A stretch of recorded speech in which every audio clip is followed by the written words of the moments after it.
Rejoignez dès à présent la grande famille des abonnés de votre chaîne Sika TV sur les réseaux sociaux.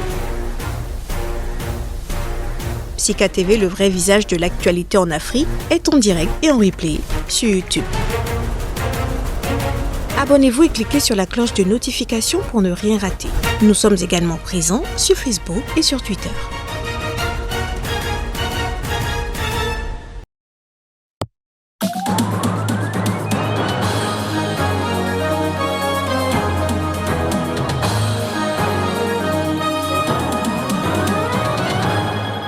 Au sommaire de cette édition, l'ancien président sud-africain Jacob Zuma n'était pas présent ce mardi pour la reprise de son procès dans l'affaire Thales.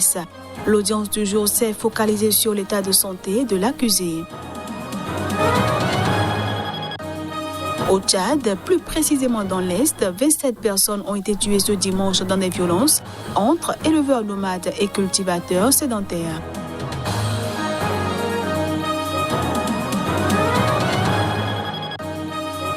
Et puis Samuel Eto'o a officialisé sur les réseaux sociaux ce mardi sa candidature à la présidence de la Fédération camerounaise de football.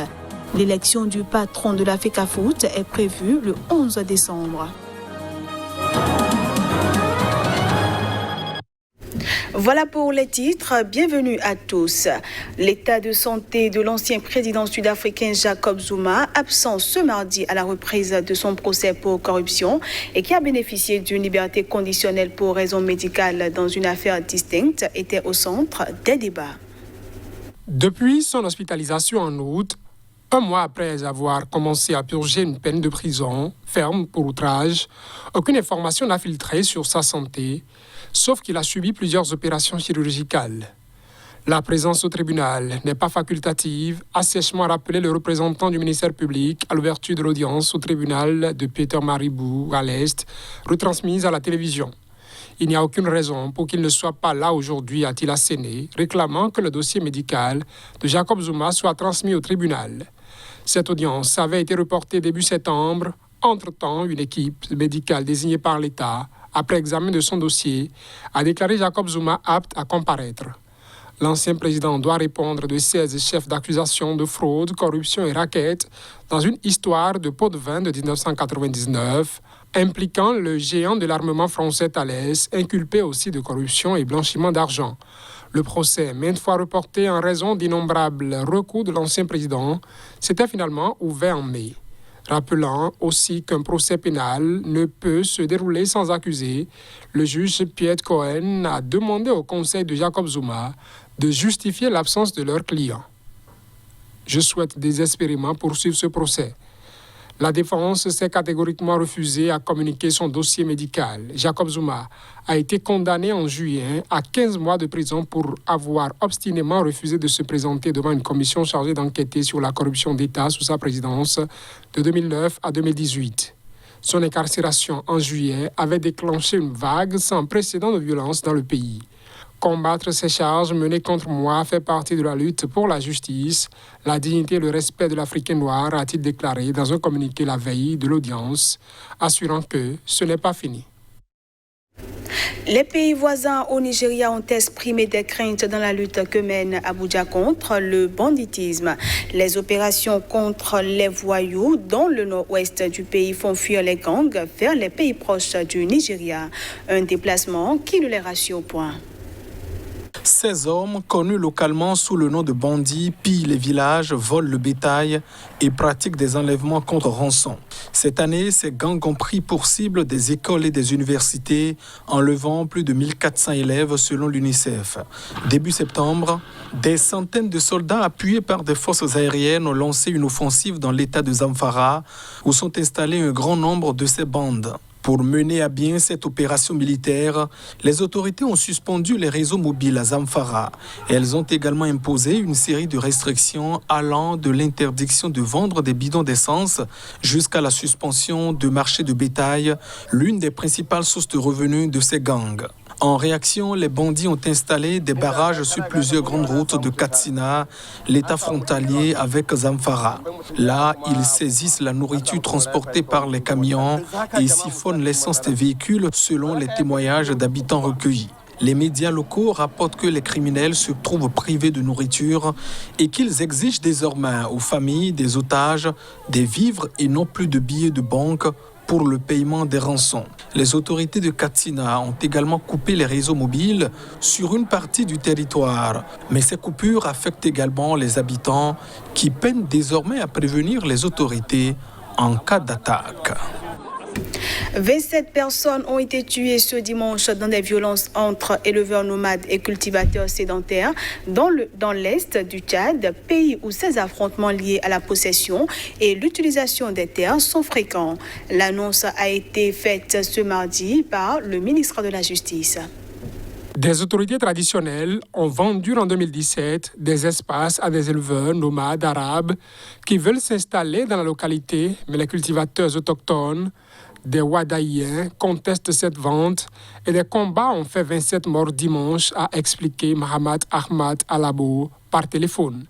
Les conflits fonciers continuent à tuer. Pour des lopins de terre, les Tchadiens s'entretuent, a également posté le ministre sur sa page Facebook. Ces affrontements entre les deux communautés ont eu lieu dans les villages de Kidjimina et Tio. Ces localités sont situées dans une zone aride de la bande sahélienne, à une quarantaine de kilomètres d'Abéché, la deuxième ville du pays, chef-lieu de la région de Wadaï, et elle-même située à quelques 700 kilomètres au nord-est de la capitale N'Djamena. Ils se disputent une superficie de 25 km², ajoute le ministre, qui se trouve à Abéché à la tête d'une délégation gouvernementale pour calmer la situation. Mohamed Ahmad Alabo n'a pas précisé comment ont éclaté les combats.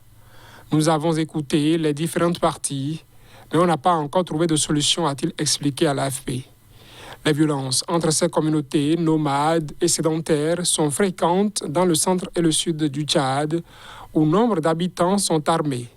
Ils opposent principalement éleveurs nomades arabes aux cultivateurs autochtones sédentaires qui accusent les premiers notamment de saccager leurs champs en faisant paître leurs animaux.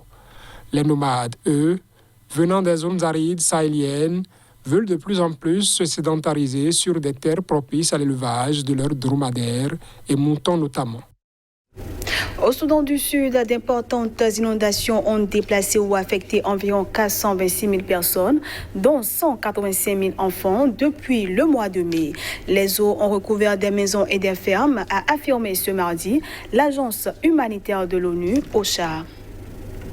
Selon OCHA, l'agence humanitaire de l'ONU, les équipes de secours ont déployé des bateaux pour atteindre ces populations alors que d'autres fortes pluies et inondations sont attendues dans les prochains mois.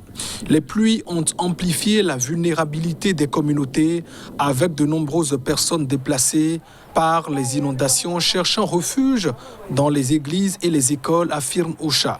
L'année dernière, des inondations records avaient affecté quelques 700 000 personnes sur une population totale de 11 millions d'habitants.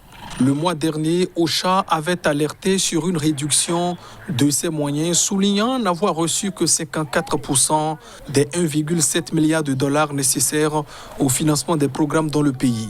4 Sud-Soudanais sur 5 vivent dans la pauvreté absolue, selon les données 2018 de la Banque mondiale, tandis que 60% de la population souffre gravement de la faim en raison de conflits de sécheresse ou d'inondations. Depuis qu'il a obtenu son indépendance du Soudan en 2011, le plus jeune pays du monde est en proie à une crise économique et politique chronique et peine à se remettre de la guerre civile qui a fait près de 400 000 morts et 4 millions de déplacés entre 2013 et 2018. Au Cameroun, Samuel Eto'o s'est lancé un nouveau défi. Un peu plus de 2 ans après avoir annoncé sa retraite de joueur professionnel, il s'est déclaré candidat à la présidence de la FECAFOOT. C'est sur les réseaux sociaux que Samuel Eto'o a officialisé ce mardi sa candidature à la présidence de la Fédération camerounaise de football. Dans un document de 2 pages, l'ex-buteur du FC Barcelone, de l'Inter Milan ou encore de Chelsea a expliqué pourquoi il se lance à l'assaut de la FECAFOOT. Il est temps de reconstruire notre football.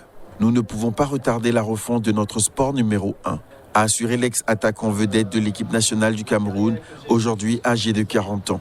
L'élection du patron de la FECAFOOT est prévue le 11 décembre prochain. Celui qui a pour slogan « Redonner au football camerounais sa grandeur » a esquissé les grandes lignes de son projet.